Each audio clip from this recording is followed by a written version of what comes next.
আমার প্রতিবেদনে প্রথমে আমি আল্লাহ পাক রাব্বুল আলামিনের দরবারে শুকরিয়া আদায় করি আমার জনগণের প্রতি।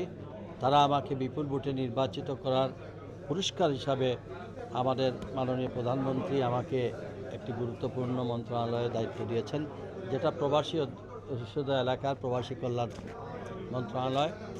আমাদের নির্বাচনী ইশতেহারের সঙ্গে আপনারা যদি খেয়াল করে দেখেন, এখানে প্রবাসীদের কথা বিশদভাবে উল্লেখ করা আছে। আমি চেষ্টা করব আমরা ফার্স্ট প্রায়োরিটি দিয়ে আমরা একটা কর্মপদ্ধতি তৈরি করা হচ্ছে। আমরা কিছু জিনিস ইমিডিয়েট, হয়তো স্বল্পমেয়াদী, মধ্যমেয়াদী এবং দীর্ঘমেয়াদী।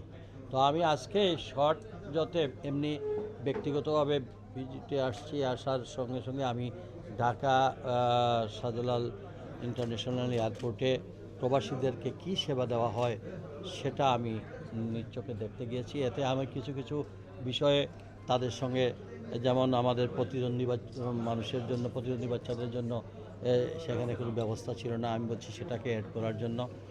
আমাদের প্রবাস থেকে যারা আসছে তারা বিভিন্ন অনেক ধরনের প্রবলেম আছে, ভিসার প্রবলেম আছে, ডেটের প্রবলেম আছে, সেইগুলা বিষয়ে ওইখানে যখন প্রত্যেকটা টার্মিনাল আমি বললাম যে আমি প্রবাসী অধ্যুষিত এলাকা, আমার সিলেটে তো এই ধরনের কোনো কিছু নেই।